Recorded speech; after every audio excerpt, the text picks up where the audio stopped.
Welcome to An Ounce of Prevention, a podcast from Skadden's White Collar Defense and Investigations Group.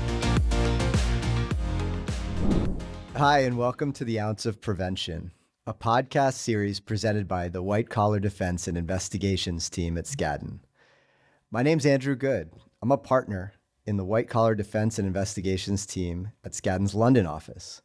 The topic for this episode is UK enforcement priorities for 2026.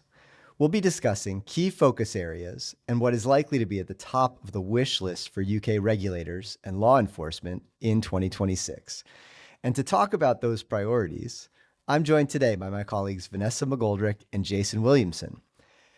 Thanks both for joining us again on The Ounce of Prevention. It's good to see you. Thanks, Andrew. So we've seen a lot of movement in the enforcement framework in the UK over the past year or so. Jason, what's your take on the UK enforcement landscape as we're heading into 2026? Financial crime is still very much front and center and a priority for UK agencies. That hasn't changed, and that will continue through 2026. But I do think that 2026 is also going to be the year where we see agencies more emboldened in the investigations that they're undertaking, but also trying to look at opportunities for quicker resolutions with investigation targets. And in the last couple of years, we've seen new offences come into force.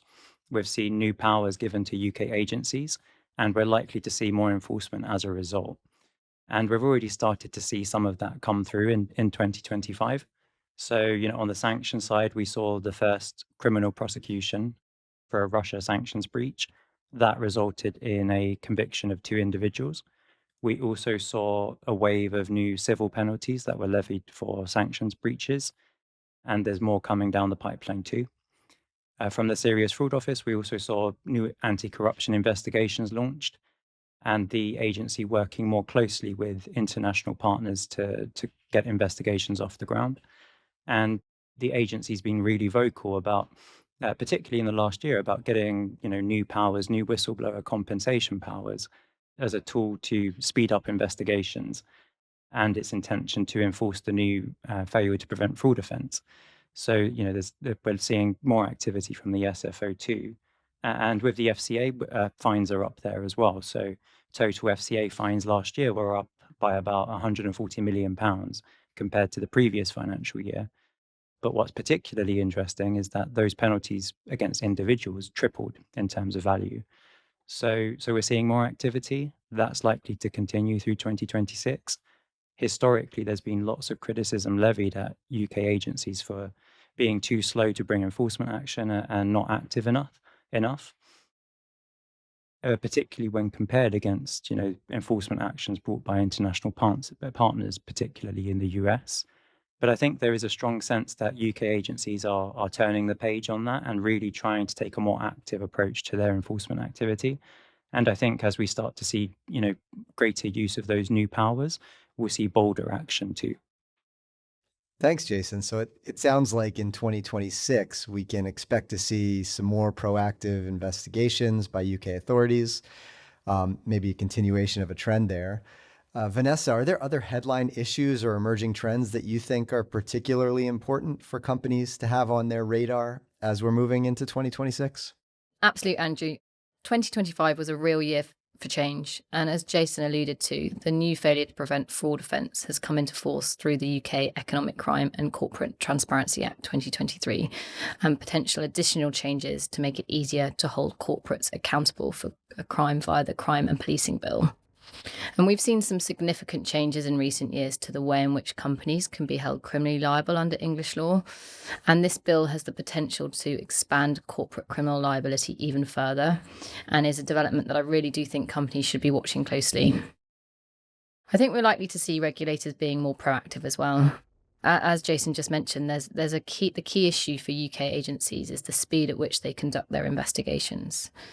Looking back to 2023, there were some figures published which indicated that the FCA took around 3.5 years for an investigation to close. And that's something that the FCA is addressing. And although they've opened fewer investigations, they are now closing cases more rapidly. And it demonstrates a revised kind of fewer and faster investigations approach. And I think this is going to be a key area for all UK agencies as they look ahead to 2026. And all of these points, point to a more assertive enforcement landscape. And I think we're only going to see that intensify through this year, particularly in the financial services and professional services sector, as authorities sharpen their focus on ABC, AML, and sanctions compliance.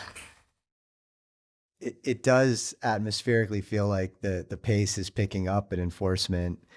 Why don't we take a moment or two to talk specifically about ABC, that's a bribery and corruption, anti-bribery and corruption activity, and also fraud. Vanessa, what's new on the ABC front? So the UK Serious Fraud Office, the SFO, has been more proactive in the last year. They've issued new guidance on scenarios in which the SFO may need to evaluate corporate compliance programs, including to determine if a prosecution of the company is in the public interest, or, for instance, to consider whether a deferred prosecution agreement is appropriate. And one of the other big trends we're seeing is how the SFO are working more closely with its international partners. So to name a few examples, in March last year, we saw the SFO announce a new anti-corruption alliance with the French and Swiss authorities, establishing a new task force. In June, there was a further expansion in its global reach by joining the International Anti-Corruption Coordination Centre. And earlier this month, we saw there was a collaboration between the US FBI, the Australian Federal Police, and the Belgian Police, with the SFO announcing a successful operation in relation to a global email fraud, using its powers under the Proceeds of Crime Act. And only last week, the SFO assisted Italy's Guardia di Finanza to search the home in Venice in connection with a fraud and bribery investigation into the past management of a social housing company. So we're certainly seeing more of this type of cross-border collaboration involving the SFO, and it's certainly going to make it harder for companies to try and hide behind the jurisdictional boundaries. I think one of the most recent developments, though, with the SFO is the somewhat sudden announcement by the current director of the SFO to step down halfway through his 5-year term. This change might cause a bit of disruption and delay in the current caseload, and I think it will be interesting to wait and see who the replacement will be and what their vision for the SFO will be going forward. Thanks, Vanessa. Appreciate those insights. It'll be interesting to see who replaces Nick Fgrave. Jason, shifting slightly to talk a little bit more specifically about fraud, could you walk through what's on the horizon for companies thinking about preventing fraud or looking at reacting to investigations into fraud? Yeah, sure, Andrew. So I think, as our listeners will be aware, the most significant change we've seen in this area in the last year is the new failure to prevent fraud offence, and that came into force in September last year. Just to recap at a very high level, a large organisation can commit that offence if an associated person of the company, so an employee, agent, subsidiary, etc., commit certain fraud offences with the intention of benefiting the company or its clients. The company does have a defence, so it has a defence if it's either the victim of the fraud or it has reasonable anti-fraud procedures in place. So now that it's in force, we're expecting UK agencies to start, getting new investigations off the ground and bringing enforcement action. The Serious Fraud Office has been very clear that the offence is a key enforcement priority over the next couple of years. So I think we'll probably see the new SFO director continue with that too. And, if companies haven't already started doing so, now is really the time to start looking at reviewing your policies and procedures, making sure that you have controls in place that are designed to, manage fraud risks in your operations, and also making sure that your employees are trained on those risks as well. And companies don't need to start from scratch with that work. The UK government has put out guidance on what anti-fraud procedures might look like. That guidance has lots of similarities and parallels with guidance that was put out for the Bribery Act. So a good starting point might be, looking at your bribery controls, for example, and seeing how they can be utilised in a fraud scenario and managing fraud risks too. Yeah, I think that new offense is going to be a significant development moving forward. We're certainly aware that clients are taking a close look at their policies and procedures, assessing whether there are any gaps in what they have set up to try to prevent fraud occurring. And that's something that they'll want to work through fairly quickly, given that the offense is already active as of September. Another area I think is interesting is really the crossover between the crypto digital asset space and financial crime. Is that an area that you think we'll see more enforcement activity in? For sure, yeah, I think that's right. We're going to see a lot of change in the way that crypto assets are regulated and the scrutiny that's applied to them by regulators. And it's really been a long time coming. So looking back to 2023, the Treasury put out proposals for how to regulate crypto assets. And that included new proposals around new regulated activities for crypto assets in particular. And what that essentially means is, for firms that wanted to provide crypto services in the UK, they'd have to be regulated and authorized by the Financial Conduct Authority.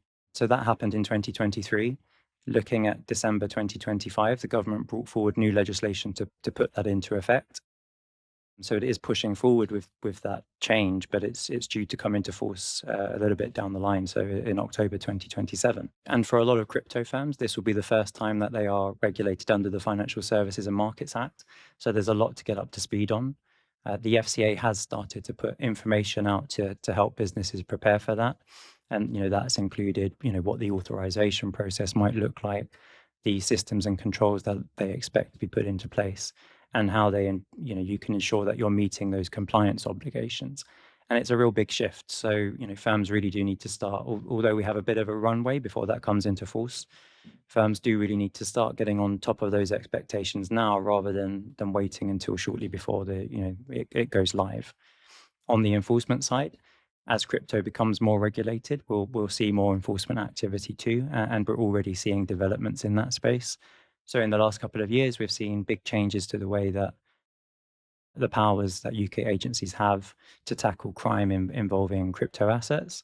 That includes new powers to seize crypto assets connected to suspected criminal activity. Last year, we saw UK authorities start to make use of those powers. For example, we saw, the use of freezing orders over crypto wallets, and there was a money laundering investigation that led to around more than £5 billion worth of cryptocurrency being seized, although it's still the subject of ongoing proceedings. So it's still an evolving area of law, but we are seeing UK agencies start to make use of those new tools in the crypto space. And it's also another area where we're seeing closer cooperation between UK authorities and their international counterparts, particularly with respect to the crypto-related fraud and crypto being used as a vehicle for sanctions evasion. So last year we saw the UK, EU and US enforcement authorities working together to take action in initiatives like Operation Destabilize. And the NCA uncovered large money laundering network operating in the UK, which was allegedly helping individuals evade Russia-related sanctions. And this network was involved in collecting illicit cash from activities such as drug trafficking, firearms supply, and organised immigration crime, and then converting these criminal proceeds into clean cryptocurrency. Well, it sounds like the message is fairly clear. If you are operating in the crypto and digital asset space, and you want to keep operating in the UK, it's really time to start preparing for a significantly more rigorous regulatory environment. And shifting gears a little bit, another area that we've seen a fair amount of discussion over the past year, maybe a little more, is non-financial misconduct. Vanessa, what do you think we're likely to see as developments in 2026 in this space?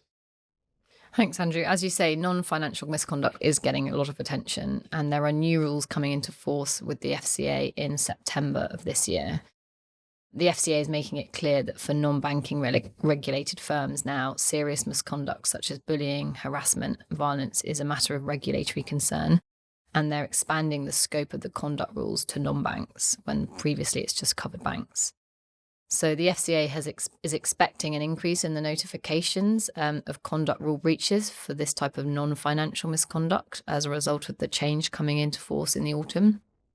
And there are also changes to regulatory references, as the FCA is keen to prevent what they refer to as rolling bad apples.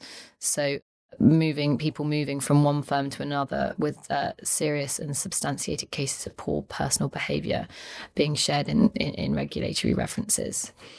And at the end of last year, the FCA finalised its new handbook guidance on online financial misconduct. So it's certainly an area the FCA has been focused on and will continue to be focused on. With respect to the new guidance that came in at the very end of last year, this guidance reiterates that private life conduct, including social media activity, can be relevant to the fitness and propriety assessments that firms are conducting over their regulated people. Firms are not required to monitor staff's private lives or social media accounts kind of proactively, but behaviour in the private life, it is only relevant where it poses a non-remote, non-speculative risk to the regulatory standards or public confidence. With violence, sexual misconduct, dishonesty, repeated legal disregard is highlighted as significant. It should be noted, though, as well, that the guidance does discourage trivial and implausible investigations and clarifies that unproven allegations should be treated with caution. So in essence, regulated firms need to make sure that their culture and conduct standards are up to scratch and encourage a genuine speak-up environment with good culture.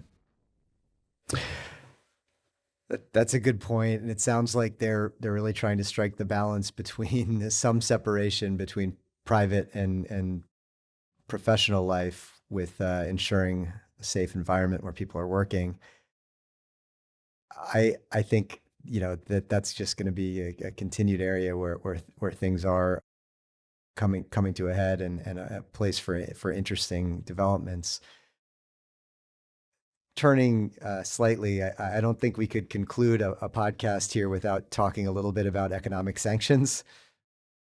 Economic sanctions have obviously been high on the agenda and enforcement for the last few years, and that's, given the geopolitical environment, doesn't seem likely to shift in the near term. What can we expect here moving into 2026? Sanctions enforcement is only going to get tougher. As you know, the geopolitical situation is uncertain, and we're seeing the ramping up of sanctions, with Russia continuing to be a key focus, particularly, if a peace deal isn't agreed. There's been the first successful UK prosecution for a Russia sanctions offence last year, and I think that emboldened the authorities. And the NCA have emphasised that these convictions of individuals demonstrate not only that designated individuals are on their radar, but so are those who enable the breaches of those regulations. So it's clear that the remit's broadening, and I think we're going to see more actions both in the civil and criminal context. Jason, what do you think? I agree with all of that. And I think, there's a lot of noise right now around Greenland and what's going to happen there. But I do think that, Russia will continue being a key focus in terms of sanctions and, potentially tariffs. I may be eating my words in a few months, but hopefully not. But, we're hearing things like the US Congress, may soon vote on a bill to impose secondary sanctions and tariffs on countries that are buying Russian energy. So that would be a pretty big development. I think any action in the US is likely to be supported by, similar, additional sanctions packages in the UK and the EU as well. Another area that I think will be a key focus for 2026 is Iran. So that was one of the biggest changes we saw last year was in Iranian sanctions. In October last year, we saw the UK and the EU reimpose a range of sanctions because Iran wasn't complying with the 2015 nuclear agreement. Those sanctions are pretty wide-ranging, and they have a particular emphasis on, the Iranian gas sector and oil sector and financial institutions too. And new sanctions are coming. So the UK has said it will impose new sanctions on Iran in light of the crackdown on protesters. Those sanctions are likely to target key sectors such as the finance and energy sectors. And the geopolitical situation with Iran is incredibly uncertain. So I think there's likely to be a lot more in that space in the coming weeks and months. So it sounds like, in addition to the packages that are being put out and the substantive sanctions, there are also sort of procedurally new powers and tools maybe on horizon for enforcement authorities. What should companies be aware of in terms of changes, to the process and to the tools regulators can use? I think sticking with sanctions. So in July of last year, OFSI put out a consultation about making changes to civil sanctions enforcement. We're likely to see the output of that consultation this year. And there is an expectation it will lead to quicker investigations, higher penalties, potential discounts for complying with an investigation, etc. And as Vanessa touched on earlier, there's changes to corporate criminal liability coming down the pipeline too, which would be a significant change. So if the crime and policing bill goes forward and it makes companies potentially liable for any criminal offence rather than just a limited set of financial crime offences, that would be a pretty big change that people need to keep their eye on as well, I think. I think the other thing to keep an eye on for this year is the issue of remuneration for whistleblowers. It's something that the SFO has talked openly about considering implementing rule changes. And this comes on the back of HMRC's new reward scheme, which is a payment of up to 30% of any tax amounts recouped over 1.5 million on the back of the information provided. And we've discussed this topic before on our previous podcast, so have a listen. There's also a consultation on introducing a recklessness offence for the fraudulent evasion of direct taxes as well. And then switching to the FCA and the issue of kind of naming and shaming powers, that's something else that's been in the spotlight. In general, the fact that the FCA has opened an investigation into a company or an individual is confidential to the market. And this was something that the FCA consulted on last year and were looking at changing. But they're not moving forward with that. The confidentiality will in general remain, although it is worth noting that the FCA do and have, in exceptional cases, publicly named a company when they open an investigation. And we saw that recently in the Claims Protection Agency case. Thank you. I just wanted to add another hotspot that I think we may continue to see in 2026. In our practice, I've been seeing auditing firms step up and take on a quasi-regulatory role at the companies they're auditing. They're both requiring companies to look into allegations of misconduct and also requiring companies to share information about reviews that they're performing there and in connection with government investigations. Auditors obviously can't levy fines against their clients, but they really do have substantial leverage. And dealing with them is quite a delicate process because there can be questions about privilege when information is shared with auditors. And that's particularly the case when matters that are being looked at span across borders. I think we're going to continue to see that trend there. Yeah, I agree, Andrew. And I think, one follow-on point to add to that is this additional challenge for companies who are in the middle of a regulatory investigation and this need to balance, regulatory requests that or requirements that their investigations are kept confidential, and the company's auditors requesting information about those investigations. And this issue is a real challenge and a real balancing act. And in practice, sometimes we see engagement with regulations on this issue can help, but it really highlights another reason why it's essential that companies get their legal compliance finance teams working closely together with their counsel to manage this difficult tightrope. Couldn't agree more on that. And so having covered a couple of the areas that we think we're going to see activity in moving into 2026, what do we think companies should be thinking about in terms of some practical tips and areas to focus on as they kick off the year? I think as we might commonly say, that an important thing is to make sure that the compliance framework is robust and up to date. So look at what are the changes, and this means reviewing and updating your policies and procedures, taking into account new offences such as the new failure to prevent fraud offence.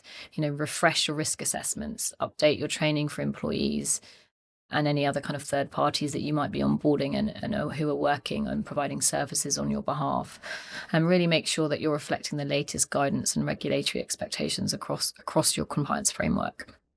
And just to add on that, as Vanessa says, keep an eye on regulatory developments, whether that's changes to corporate criminal liability or new sanctions packages. It's going to be important to stay on top of that, and also really be proactive in identifying and addressing risks and making sure that senior management is engaged and setting the right tone from the top. It's obviously something that regulators are always looking at. So I think that's important too. Well, as we've walked through, there's a lot for companies to be thinking about throughout 2026. Vanessa, Jason, thank you both for talking us through this today. Thanks, Andrew. Thanks, Andrew. My pleasure. And that's all for today's episode of Ounce of Prevention. you'll be able to join us next time. In the meantime, stay vigilant, stay compliant, and please tune in for the next episode. We'll be discussing a new key topic that's shaping our industry. Until then, goodbye and thanks for your time. Thank you for joining us for today's episode of An Ounce of Prevention. If you like what you're hearing, be sure to subscribe in your favorite podcast app so you don't miss any future conversations. Additional information about Skadden can be found at skadden.com.